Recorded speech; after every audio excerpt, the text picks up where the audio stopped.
선운숙 씨에 대해서 그동안 있어왔던 충격적인 얘기를 다 익히 알고 계신 터라 선운숙 씨에 대해서 그런 마음 갖고 계실 거 알고 세상에 너무 충격도 크고 좀 잘 지내야 될 텐데 그런 마음 아마 갖고 계셨을 텐데 근데 보세요. 그런 걱정이 정말 물거품이 되듯 이담하면서 지금 이 제목이 무슨 얘기입니까 대체. 그러니까 정신과 치료를 받았다라는 소식이 전해진 것 같은데요. 이전에 어떤 사건들이었는지 제가 또 좀 정리를 좀 해드리겠습니다. 일단 지난 4월 초였습니다. 선운숙 씨와 유영재 씨가 이혼한다는 소식이 전해지면서 굉장히 떠들썩했었죠. 그랬죠. 1년 6개월 만에 이혼한다는 보도에 떠들썩했는데 그와 동시에 굉장히 많은 일들이 터져 나오면서 굉장히 충격적이었습니다. 네. 일단 4월 22일이었습니다. 선운숙 씨의 친언니가 유영재 씨를 강제 추행 혐의로 고소를 하게 됐었죠. 이 고소장 접수 후 나흘 만에요. 유영재 씨는 정신병원에 입원을 하기도 했습니다. 네. 그리고 지난 6월에 검찰에 송치가 됐고요. 그로부터 넉 달 뒤인 지난 18일 검찰이 유영재 씨를 불구속 기소했습니다. 재판에 넘겨진 건데요. 네. 그동안 이 추행 혐의와 관련해서 유영재 씨가 이야기를 한 부분들이 있습니다. 특히 피소가 되자마자 지난 4월에 자신의 방송에서 이야기한 게 있거든요. 네. 그 내용부터 먼저 들어보시겠습니다. 네네. 죽어도 끊어지지 않는 성추행이란 죽어도 지워지지 않을 형벌과 같은 성추행이란 프레임을 유영재에게 씌웠습니다. 내가 이대로 죽는다면 더러운 성추행이 사실로 끝날 것이므로 법적 다툼을 하게 됐습니다.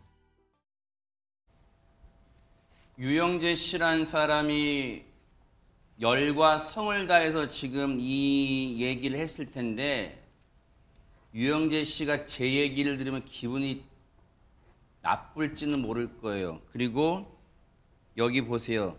여기 나온 본인이 쓴 표현을 해볼게요. 제가 이런 얘기를 하면 기분이 더러울 수도 있어요. 저는 이 목소리를 듣고 아마 저뿐만이 아닐 거예요. 많은 시청자분들이 박성배 변호사님 뭐 연기하나? 뭐 연기 대사 연습하나? 어떻게 이런 말 죽어도 끊이지 않는 성추행 무슨 이런 말을 할 수가 있어요 지금 이게. 이와 같은 해명이 무색하게 결국 불구속 기소됐습니다. 성폭력처벌법상 친족관계에 의한 강제추행 혐의로 불구속 기소되었는데 이 혐의는 일반 강제추행보다 법정형 자체가 높습니다. 징역 5년 이상으로 벌금형도 존재하지 않습니다. 이와 같은 유형의 혐의는 수사 단계에서 수사기관으로 하여금 혐의 자체 의문을 갖게 하지 않는 한 기소되면 다른 범죄보다 무죄율이 낮은 것은 사실입니다. 그렇지만 유영재 씨가 아직 혐의를 다투고 있는 만큼 예단할 수는 없고 유영재 씨가 적극적으로 혐의를 다투고 있는 만큼 선운숙의 친언니가 실제 법정에 출석할 가능성이 상당히 높습니다. 증인으로 출석해서 검사의 주신문과 변호인 반대 신문을 통해 신빙성을 다퉈나갈 가능성이 높은데 앞서 고소인 측 변호인이 녹취록의 존재를 언급한 바가 있습니다.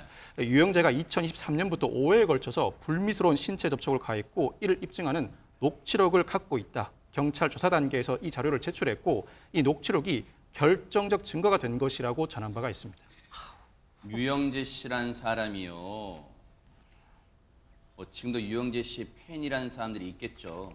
그런데 2023년부터 여러분 잘 들어보세요. 2023년부터 5차례면요.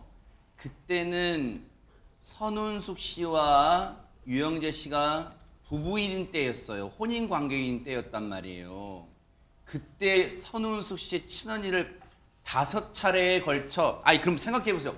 선운숙 씨 친언니 입장에서는 잘 지내고 있는 자신의 동생이 결혼 생활 만약에 잘하고 있다면 잘하고 있는데 아무 근거도 없이 이런 엄청난 충격적 얘기를 만들어냈을까요? 합리적 추론이에요. 이런 걸 만들어냈을까요? 정말로 5차례 걸쳐 또 추행당했다는 걸 만들어냈을까요? 지어냈을까요? 우리가 합리적으로 의심해볼 수 있잖아요.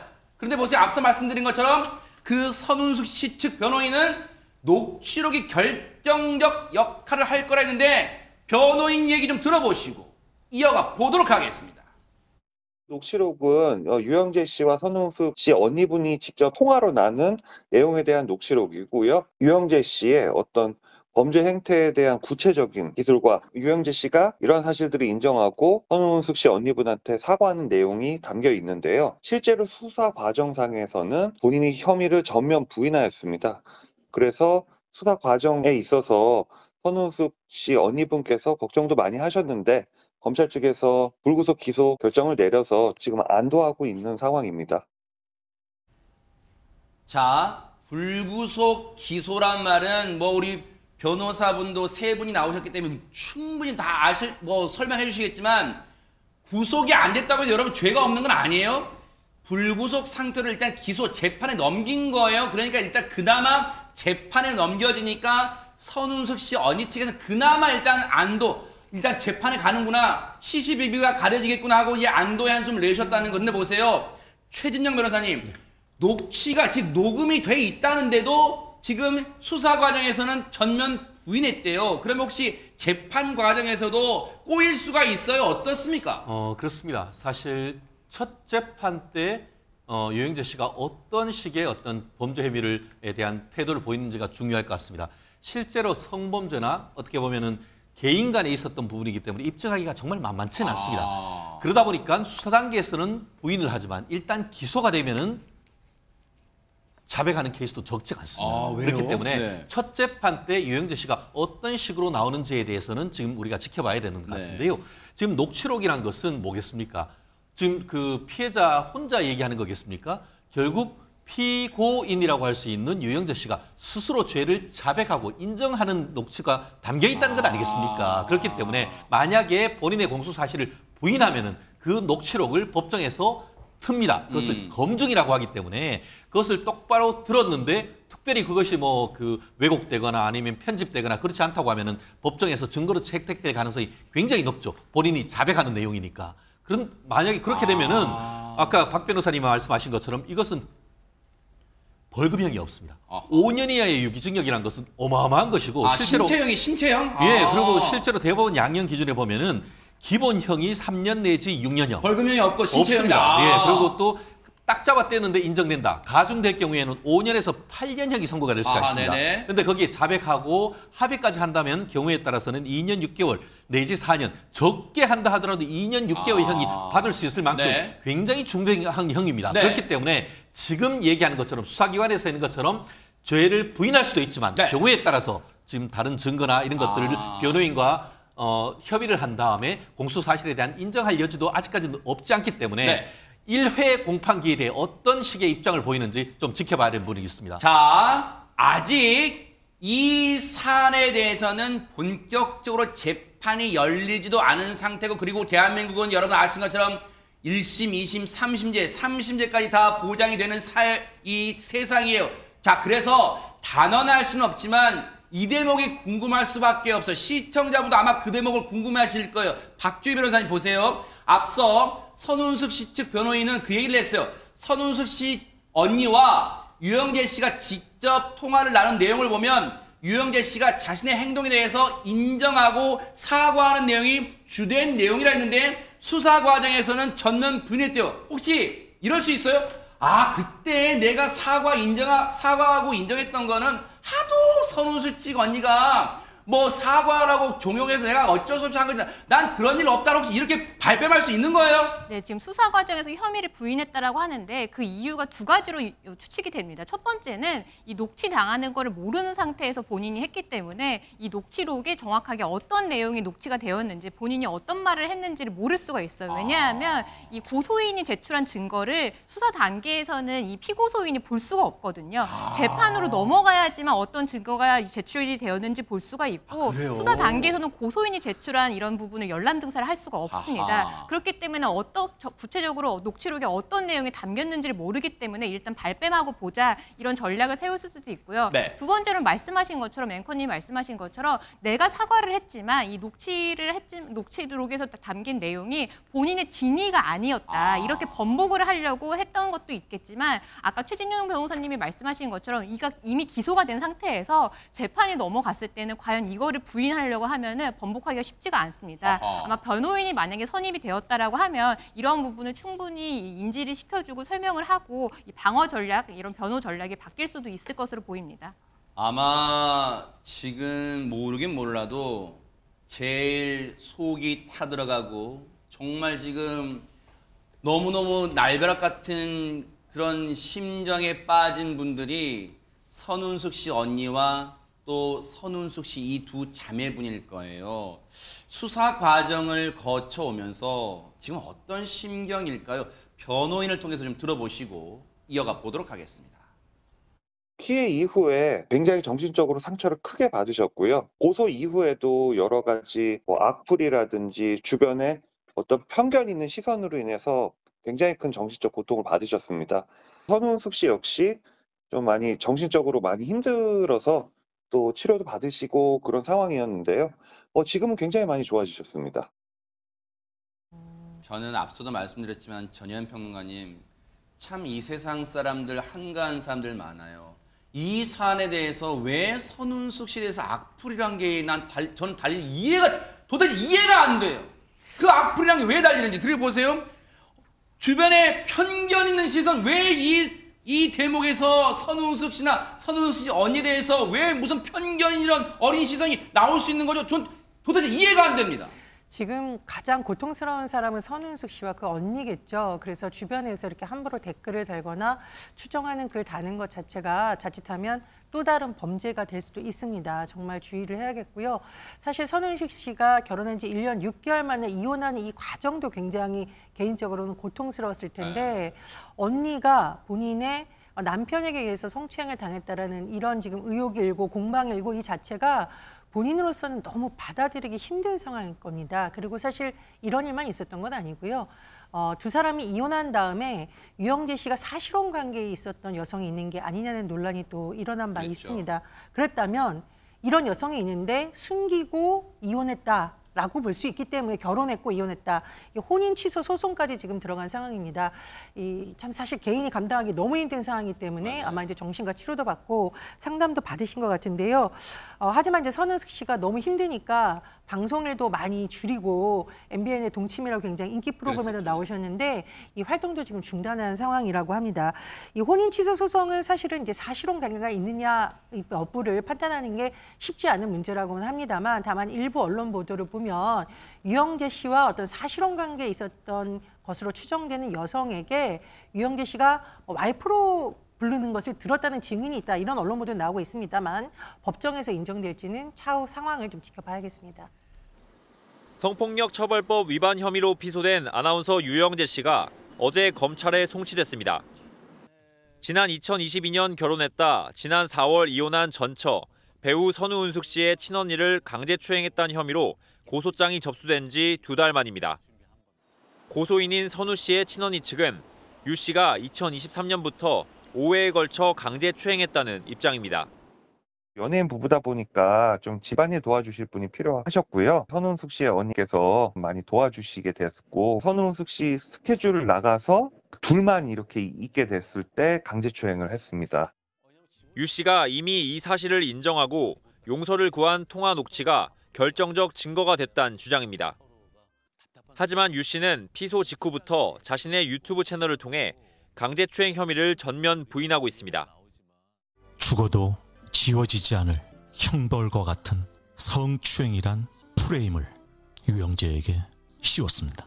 내가 이대로 죽는다면 더러운 성추행이 사실로 끝날 것이므로 법적 다툼을 하게 됐습니다. 한편 선우은숙 씨도 유 씨가 사실혼 관계가 있음을 속이고 결혼했다며 혼인 취소 소송을 제기해 또 다른 법정 공방이 벌어질 전망입니다. 집에서 이렇게 막 해주는 밥을 생각을 하는 거야. 큰일 났다. 워낙 체질적으로 잘 먹고 있는 사람 있잖아요. 그러니까 아줌마 오는 걸 또 싫어하는 거야. 밥은 해먹여야 되니까 들어오면은 아침 먹여서 보내고 그러다가 이제 뷰티하고 놀다 보면 또 저녁 시간이야. 그럼 또 저녁 준비해주고 오면은 저녁 먹으면 또 자기 너튜브 한다고 들어가고 난 치우고 나면은 11시야 막. 내가 지쳐서 그래. 밥 해먹이느라고. 요즘에 사실 여러 가지 그냥 충격적인 일들로 인해서 여러 번 쓰러지기도 했고 병원에 실려가기도 했고 아직 회복은 잘 안 된 상태예요, 제가. 그리고 이 짧은 시간 동안에 이런 결정을 할 수 있었던 것은 저한테 남아있는 시간도 소중하다고 생각해서 빠른 선택을 했어요. 사모니다 하는 말씀. 맞아요. 제가 3번째 부인입니다. 우리가 하나를 보면 열을 안다는 말이 있는데 어쩌면 틀릴 때도 있어요. 잠시 본 하나의 단면만으로 그 사람의 전체를 판단할 필요는 없다는 얘기입니다.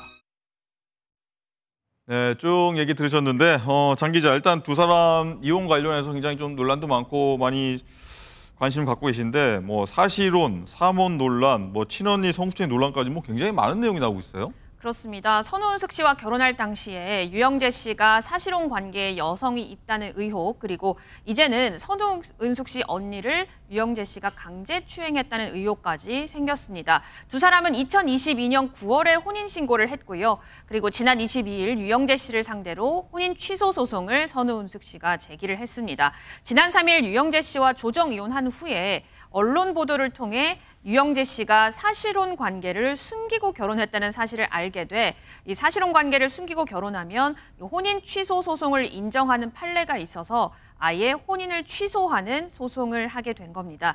또 선우은숙 씨 측은 언니 A 씨를 대리해서 유영재 씨에 대한 고소장을 경기 분당경찰서에 제출을 했는데요. 유영재 씨가 2023년부터 5차례에 걸쳐 A 씨를 상대로 불미스러운 신체 접촉을 하는 등 강제추행한 혐의라고 합니다. 선우은숙 씨 측에서는 언니에게 피해 사실을 전해 듣고 혼절할 정도로 정말 큰 충격을 받아서요. 유영재 씨와 이혼을 결심하게 된 가장 큰 계기가 됐다고 했습니다. 예. 자, 김원식 평론가님 네. 오랜만에 나오셨습니다. 자, 선우은숙 씨 좀 주장부터 보면은 처음에는 성격, 뭐 가치관 여기로 좀 이혼 생각했다가 다시 잘해보려고 마음을 먹었는데 친언니 성추행 사실 알고 이혼을 진행했다. 뭐 이 얘기입니다. 네, 그럼? 그렇습니다. 그래서 이제 선우은숙 씨가 이제 이혼을 이제 하게 이제 되는 그런 상황이 됐는데 이 상황 속에서 유영재 씨가 이제 개인적으로 미안하다.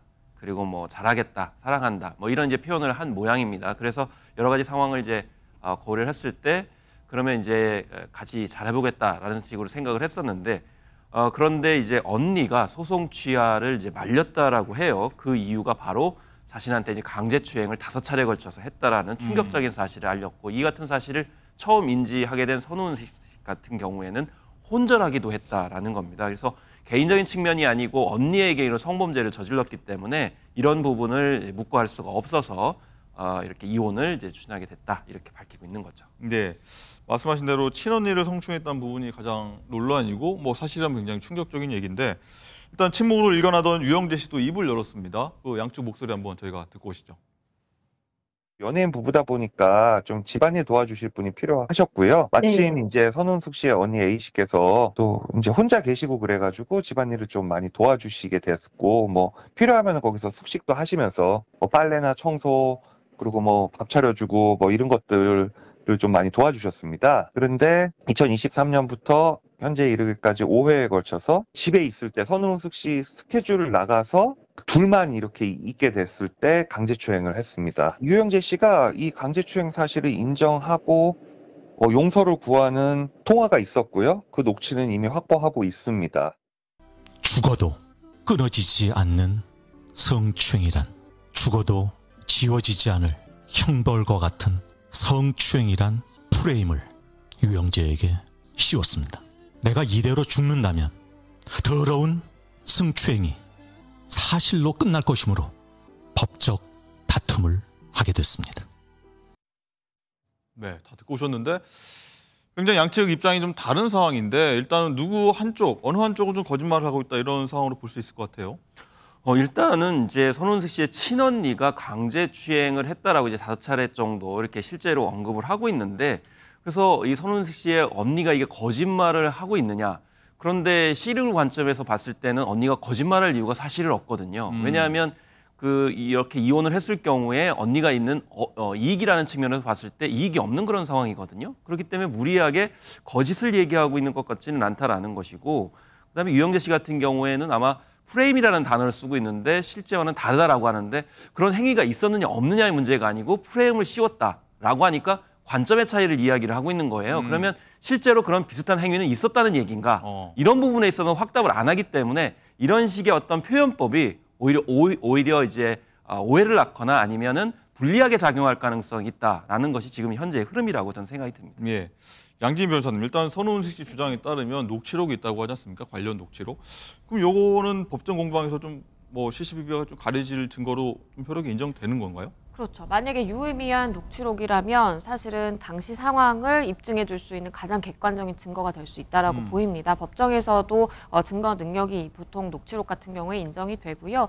지금 일단은 선우은숙 씨 측이 만약에 이제 결정적인 증거다라고 이야기를 하고 있는 상황이라면 한 가지의 시나리오는 뭐 유영재 씨가 이 사건에 대해서 언급을 하면서 인정을 하는 내용이 녹취록에 있을 가능성, 그리고 또 다른 하나는 그때 당시 성추행 과정이 담긴 그러한 상황을 녹취한 녹취록이 있을 가능성이 있습니다. 그래서 어떤 내용인지는 정확하게 확인이 되지 않았지만 그러한 녹취록이 있다면 그것을 가지고 형사 고소도 가능하고요. 그리고 지금 이제 이혼 소송이라든지 위자료 청구 소송에서도 유의미한 증거가 될 수 있습니다. 네.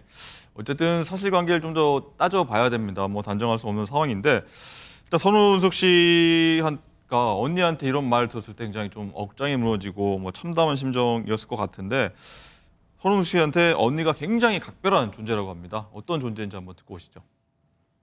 나는 우리 언니가 엄마 같은 언니거든요. 엄청 잘해요. 우리는 정말 자매가 사이가 너무 좋은데 내가 매일 전화하는 게 엄마가 하는 얘기랑 똑같은 얘기만 하는 거야. 아무 일 없니? 유서방 잘하니? 진짜 어디를 가든가 무슨 일이 있거나 언니가 옆에 없으면 항상 불안한 거야. 네, 양지인 변호사님, 일단은 굉장히 엄마 같은 언니 존재인데 이런 얘기를 나한테 털어놓더라. 굉장히 충격받았을 것 같은데, 이게 사실이라면 가족 간의 성추행 사건인데 이게 일반 성추행 사건보다 뭐 어떻게 좀 차이가 있나요?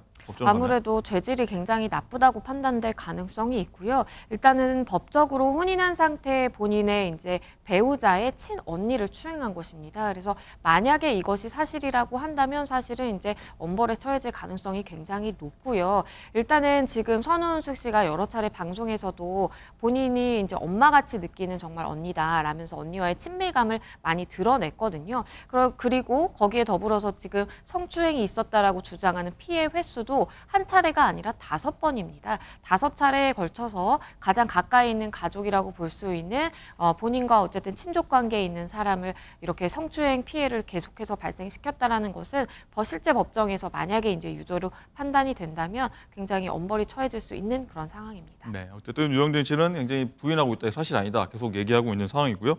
자, 두 사람의 파경 이후에 고소 전까지 좀 기간이 있었습니다, 사실. 그래서 왜 지금 이제야 고소를 했느냐, 이런 의문점이 좀 있을 것 같은데, 선우은숙 씨 변호인 측 얘기 한번 저희가 듣고 오겠습니다. 기분 나빴다면 미안해. 추행의 의도는 아니었어. 뭐 이런 식의 용서. 진정성 있는 용서가 아니었고요. 변명에 가까웠고요. 방송에서 이용과 관련해서 계속 얘기를 하시잖아요. 되게 의미심장한 얘기들 있잖아요. 때가 되면 다 알게 될 것. 본인도 할 말이 있지만 때가 뭐 말할 기회가 있을 것이다 등등의 이야기들. 이런 거를 방송할 때마다 얘기하시는 걸 보고서 정말 반성이 없구나 이 사람은.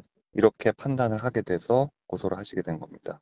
여러분들이 걱정하고 우려하는 또 여러 가지 그 이야기들에 대해서 때로는 침묵하는 것이 아마 이곳에 뭐 들어오신 분들의 연식도 있고 다 삶의 연륜도 있고 또 경륜이 있으셔서 침묵하는 이유에 대한 그 어떤 한간, 그 행간의 그 마음들을 여러분들이 잘 읽어내시리라고 저는 믿어요.